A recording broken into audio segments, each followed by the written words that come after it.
David Duke would always, every time I rolled out a new show, he would issue an endorsement of the show. I've never met the guy. What's that? Well, it's the feds. Obviously, he's trying to destroy me by association. Whatever. You see the point? Yeah, but so let me ask you this. So if I'm supporting Joe Kent, I'm David Duke bear hugging. If I attack Joe Kent, I'm attacking the only sincere America First voices. I get it. I mean, I do get it. And I just want to say I love Joe Kent. I get, having been denounced by a lot of people I like, I know what that feels like. Mm-hmm. So I definitely am sympathetic to that. Yeah. I was denounced by someone I like last night. I hurt my feelings. You know what I mean? Whatever. I'm not even going to say what her name is, but I helped her. I liked her. You know, it's like, why are you denouncing me? Why didn't you call me? Yeah. Right? I get that. I guess the two problems, but then on the other hand, like one of my favorite people in the world is Glenn Greenwald. Mm-hmm. Yeah, I love Glenn. Oh, what a good man. Glenn must have spent like 10 years attacking me full time. Tucker Carlson is da-da-da-da-da. And some of his criticism was correct, actually. You know, a tool of the neocons, endorsing these fucking wars. Like, he was right. But he really hated me. And then when we started to agree on stuff, I was like, you know what? It's not about me. I don't care. Like, I don't want personal pique or my hurt feelings to govern my behavior. I guess that's what I'm saying. I'm not lecturing you. I get it. But I feel like, okay, he pissed you off. It's in a campaign. He's got 19 consultants. This kid's a Nazi. Be careful of him. Like, I don't know. Let it go. Well, and I totally agree with you, by the way. And that's why I don't take it personally at all. Like, and I like you. I've said very positive things about you on my show as well. I don't care. And I know, but I mean to say that my goal is America first. Right. It's not about me. It's not about my personality. It's about winning for America, you know, and by winning, I mean, we want to see our vision realized. But with Joe, for me, it was very specific that he said inclusive populism. And I really didn't like that because to me, there were a lot of similar phrases at this time, multiracial, working class, populism, this kind of stuff. And I said, you know, on some level, we do need to be exclusive, not inclusive. We do need to be right-wing. We do need to be Christian. We do, on some level, need to be pro-white, not to the exclusion of everybody else, but recognizing that white people have a special heritage here as Americans. And so the reason I opposed him in 22 was not because I was mad, but it was to say, America First cannot backslide into this kind of inclusive populism message, which I perceive to be more like GOP slop. And I'll tell you, when he ran again in 24, I did not oppose him. I did not oppose him. And I would have supported him if he had reached out or something like that. Because for me, it was very political and professional. I wanted to impose a cost.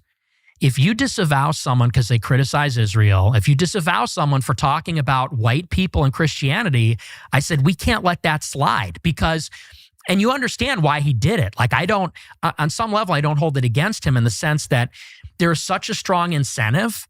It's easy to say, I disavow all these crazy Christians and all these crazy white nationalists, because it buys you wiggle room with people that are attacking you. It's like easy to throw them under the bus and say, I'm one of the good guys.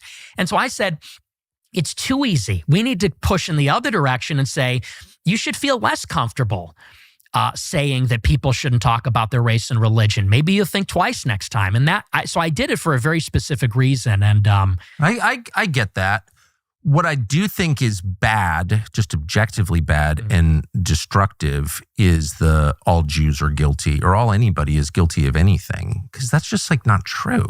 And we don't believe that as Christians. I mean, my hero in life is Paul, because you call him Saint Paul, Saul of Tarsus, a Pharisee, and meets Jesus and becomes this just incredible man, incredibly brave, smart, loving, like everything you want to be as a man, he was.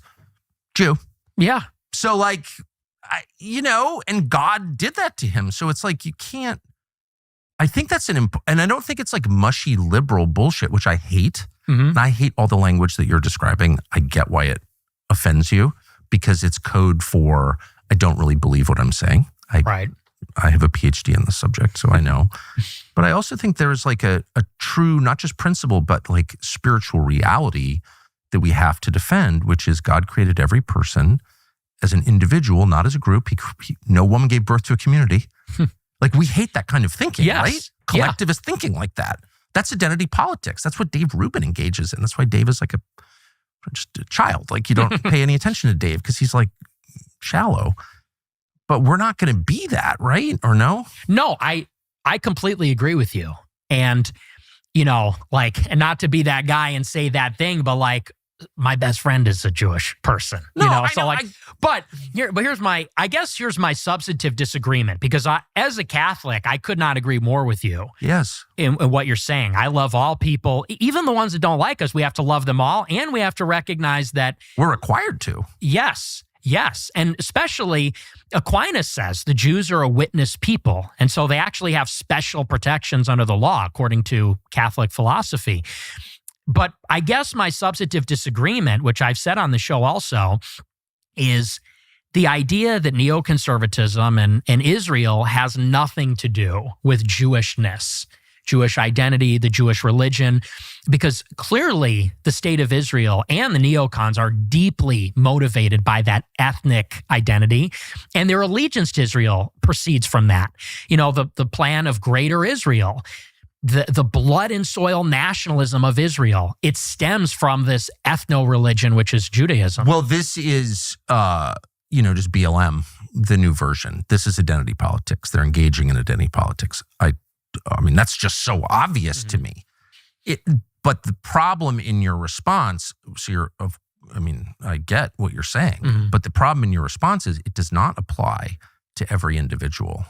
No, and I would never say that. Okay. Well, I just think it's important to say that, not to kind of like dodge the accusations against you. My best friends are Jewish. Like, okay, I agree. Embarrassing, even though it's probably true. And it's true in my case, actually. But whatever. But because just that principle that we're all judged as individuals by what we do, that our faith, the decisions that we make, the way we live our lives, and God will judge every one of us in that way. And that's how we're supposed to judge. Like, I think that's true. Yeah, and I totally agree. But I guess the disagreement is, you say identity politics like it's a bad thing. I think identity is a reality. Identity is a reality. Absolutely. You just can't have a country of 350 million this diverse where it's just like warring ethnicities, because then it's Rwanda soon. And, the people with the most force just kill the others. So like, you can't have that here. Right? Yeah.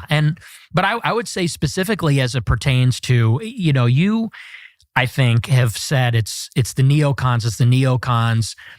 And I think that neoconservatism, where does it arise from? It arises from Jewish leftists who were mugged by reality when they saw the surprise attack in the Yom Kippur War. Yeah. That's a lot of it for sure. But then, like, how do you explain Mike Huckabee, Ted Cruz? And there are a lot like that. John Bolton. I mean, I've known them all. George W. Bush, like Karl Rove. I mean, all people I know personally who I've seen like be seized by this brain virus, and they're not Jewish. Most of them are self-described Christians, and then the Christian Zionists who are, well, Christian Zionists. Like, what is that? Right. And I can just say for myself, I dislike them more than anybody. Because like, what? Because it's Christian heresy, and I'm offended by that as a Christian. That's why. So I don't, like, why not? Like, I'm pissed at the neocons, very pissed. I've said that a million times. I've been mad since December of 2003 when I went to Iraq. And so, like, I went and asked straightforward questions to Ted Cruz, because that seemed like he was a sitting senator who's like serving for Israel by his own description. He seemed like a worthy target. I'm not going after MTG. Who's like the most sincere like, why not go after Ted Cruz? I don't understand. Well, again, with Marjorie, I was a friend of hers, and she spoke at my conference, and then the day after, she pretended like she didn't know me. And that was in 2022. But it's a continuum. Like you said yourself, you showed up in college, like one set of views, they evolve as you interact with reality, as the reality itself changes, as like you learn things, you grow, like whatever, people change. Well, and look, now that everyone agrees with me, I will graciously forgive them for being But why so make hostile. it personal? Like, who cares? It's not personal for me. Like with Marjorie, if she wanted to, be aligned or whatever, I would totally be on board with her. But where do you disagree with her? I don't know, because I don't know what her new views are. She's really only come around on Israel this year, and I've been talking about this issue for 10 years. And right, okay, all right, you win. But no, but it's not. But it's not like that. It's just it feels like BS to me that, and I said this on Twitter the other day. It's like I got treated like I didn't exist. Right, I get it. Canceled for 10 years for saying these things, and that's really where all this drama comes from. A time when there was this intense censorship and nobody was on board with this stuff. Like, again, Marjorie, she fired, one of my people was working in her office. She fired that guy because someone found out that a Groyper was working in her office. And, that guy got his life ruined. And she pretended like she didn't know me and lied and said, I had no idea the conference I was speaking at. She knew exactly what it was. And that's fine. But now that she's on the same page, there's like this expectation like, okay, well, why did you have a problem with her in the past? It's like, because she was on the other team in the past. Yeah, well, so was everybody. Yeah, so now so were you. Yeah. So what? I mean, what? Why not? It's got to be bigger than just like us, right? And it's not, I don't think, well, I'll speak for myself. I don't feel like I'm at war with the neocons or Israel. It's much bigger than that. It's like you want to restore America to a place where your grandchildren would enjoy growing up. That's it. Yeah. Right. Well, and as far as Marjorie, so it's not who cares. You know what I mean? Like, yeah. Okay, lots of people hurt if Dave Rubin called me tonight, which he would never do, though he has my cell, and said, I'm really sorry I called you Hitler. Like, I didn't mean it. You're raising lots of legitimate questions, which I think I sort of agree with or am thinking about in a deeper way. I'd be like, great. Yeah. Like, I don't care. And look, Tucker, that's why I'm sitting here, Right. I mean, because we had a contentious dialogue. Well, I thought you were a Fed. I thought you were a Fed. I was a Fed. Yeah. I'm not a Fed. But whatever, I don't care what people think. We showed each other a badge as we know well. No, but I thought you were a Fed because I was like, why not? It's not cucking to say you're not talking about all Jews when you oppose a foreign policy position. It's not. There's nothing liberal about that. It's just true. That's the Christian position, okay? And two, why are you attacking like the best people and not the worst people?